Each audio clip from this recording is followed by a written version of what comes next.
கோடை காலத்தில் மனிதர்களுக்கு ஏற்படும் பிரச்சனைகள் போல் செல்லப்பிராணிகளான நாய்களுக்கும் பல பிரச்சனைகள் உடலில் ஏற்படும். முடிந்த அளவில் செல்லப்பிராணிகளை கோடை காலத்தில் கூடுதல் கவனத்துடன் பராமரிக்க வேண்டும் என கால்நடை மருத்துவர் பாலாஜி பல தகவல்களை நம்மிடம் பகிர்ந்துள்ளார். கோடை காலம் தொடங்கிடுச்சு.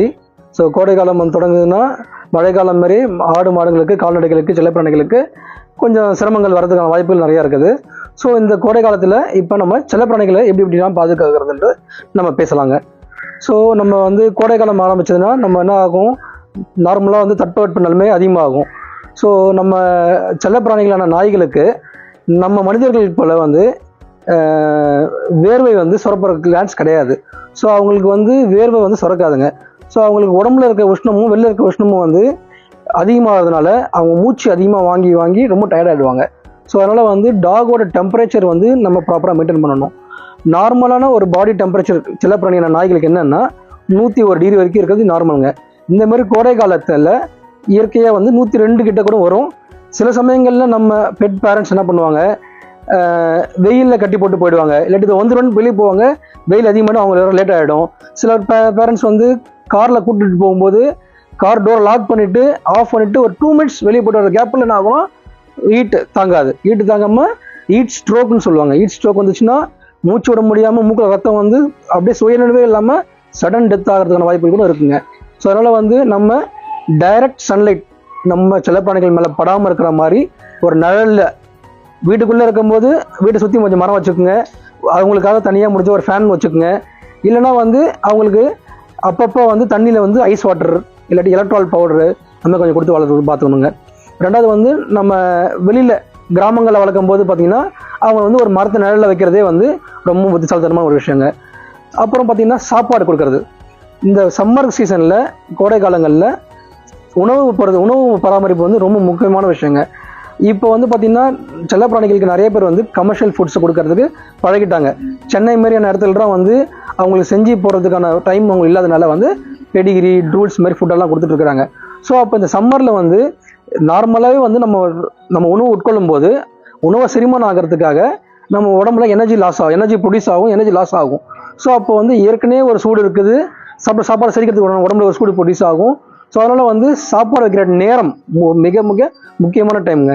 ஸோ அந்த நேரம் நம்ம இயர்லி மார்னிங் வெயில் வரத்துக்கு முன்னாடியே ஒரு 7 மணிக்குள்ளேயே நம்ம அந்த கமர்ஷியல் ஃபுட்டெலாம் வச்சோம்னா அவங்களுக்கு கொஞ்சம் இதமாக இருக்கும். 10 மணிக்குள்ளே செரிச்சிடும். ஸோ 10 மணிக்கு மேலே செரிச்சதுன்னா மூச்சு அதிகமாக வாங்கும், செரிமான கோளாறு நடக்கும், வாந்தி எடுப்பாங்க, வயிற்றுல போகும். ஸோ மூச்சு அதிகமாக வாங்க ஆரம்பிச்சிடும். அதே போல் இரவு 6 மணிக்கு பிறகு வைக்கிற சாப்பாடு ரொம்ப நல்லது. இந்த பகல் நேரங்களில் முடிந்த அளவுக்கு உணவு கொடுப்பது அடல்ட் டாக்ஸுக்கு நம்ம தவிர்த்துக்கிறது ரொம்ப ரொம்ப நல்லதுங்க. குட்டி பப்பீஸுக்கு ஒன்றும் பெருசாக தெரியாது. அவங்களுக்கு நம்ம வீட்டுக்குள்ளே தான் வச்சுருக்க போகிறோம். அதனால் நம்ம கையோடு தான் வச்சுருக்க போகிறோம். அவங்களுக்கு ஒன்றும் பெருசாக தெரியாது. ஸோ அடல்ட் டாக்ஸுக்கு உணவு முறையை பொறுத்த மட்டும் இயர்லி மார்னிங் 6 மணி 7 மணிக்குள்ளே சாப்பாடு வச்சுருங்க. அதை விட்டால் சாயந்தரம் 6 மணிக்கு மேலே சாப்பாடு வைங்க. பகல் ஃபுல்லாக பட்னியாக இருக்கிறது தான் அவங்களுக்கு இந்த கோடை காலத்தில் மிக மிக உகந்தது.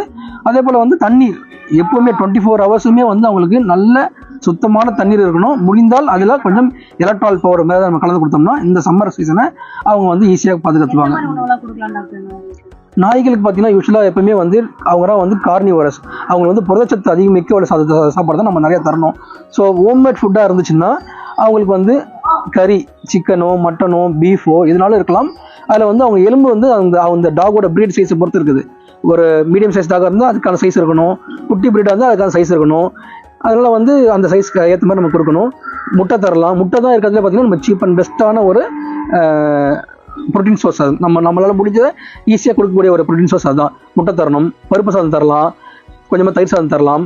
ரைஸ், சோறு மட்டுமே நிறையா வைக்கிறது கொஞ்சம் அவாய்ட் பண்ணிக்கணும். அவங்க டயட்டில் ப்ரோட்டீன் நிறையா இருக்குதான்னு செக் பண்ணிக்கோங்க. கொஞ்சம் இந்த காலத்தில் ஃபைபர்ஸ் ஆட் பண்ணலாம். ஃபைபர்ஸ்னால் வெஜிடபிள்ஸ் நூக்கல்லேருந்து காய்கறிலேருந்து எல்லாமே கொடுக்கலாம். பட் நம்ம தான் டொமஸ்டிகேட் பண்ணதுனால அவங்க நம்ம குடும்ப உறுப்பினர் வளர்த்ததுனால அவங்களுக்கு கொஞ்சம் டயட்டில் இந்த மாதிரி ஃபைபர் ஆட் பண்ணுறதுனால அவங்க உடல் ஆரோக்கியமும் குடல் பலமும் அதிகமாகும். வெறும் சோறு மட்டும் வைக்கிறது நம்ம கொஞ்சம் அவாய்ட் பண்ணிக்கணும்.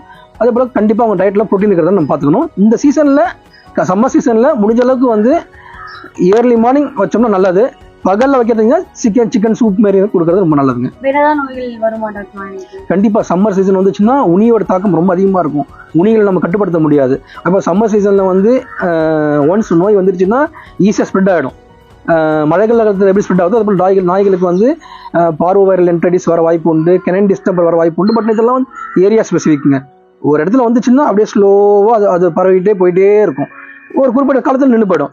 சம்மர் சீசனில் இந்த நோயெல்லாம் வரதுக்கான வாய்ப்புகள் இருக்குது. ஸோ தடுப்பூசி ஷெடியூலில் உங்கள் டாக்கு போட வேண்டிய ஷெடியூல் ஏதாவது இருந்துச்சுன்னா இந்த சம்மரில் கரெக்டாக அதெல்லாம் போட்டுட்டுங்க. போட்டிங்கன்னா நீங்கள் பயப்பட தேவையில்ல.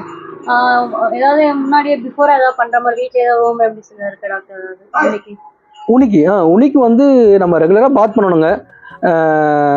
நம்ம உனியை பார்த்துட்டோம்னா அதை நசுக்கக்கூடாது, கொளுத்தாதீங்க. அதை வந்து சிலவங்க எரிச்சிடுவாங்க. அதை வந்து கம்ப்ளீட்டாக அது சாகாதுங்க. அது சாகணுமானா நம்ம என்ன பண்ணணும், ஒரு சின்ன கிணத்துல ஒரு மண்ணெண்ணெய் எடுத்துட்டு அதில் போடணும். அப்போ தான் அது உடம்பு டீநேச்சர் ஆகி அது சாகும். சில சமயங்களில் நம்ம நசுக்கணும்னா கூட என்ன ஆகும், ஃபீமேல் டிக்ஸ்லேருந்து எக்ஸு ஸ்ப்ரெட் ஆகி 100 ஆகிடும். ஸோ உனியை வந்து கொஞ்சம் எரடிகேட் பண்ணுறது இந்த காலத்தில் கொஞ்சம் கஷ்டமாக தான் இருக்குது. இப்போ நிறைய கமர்ஷியலாக நிறைய மருந்துகள் இருக்குது. அது வந்து டாக்டர் அட்வைஸ் பண்ணி நீங்கள் போட்டிங்கன்னா நம்ம டாக் மேலே உனி ஏறாமல் தடுத்துக்கலாங்க. ஸோ இந்த கோடை காலத்தில் வந்து நம்ம செல்லப்பிராணிகளான நாய்களை பூனைகளை பத்திரமா பார்த்துக்குங்க. அவங்களுடைய வந்து டெம்பரேச்சர் மெயின்டைன் கரெக்டாக பண்ணுங்கள். உணவை கரெக்டாக கொடுத்தீங்கன்னா அவங்களுக்கு எந்த பிரச்சனையும் இல்லாமல் நீங்கள் பார்த்துக்கலாங்க.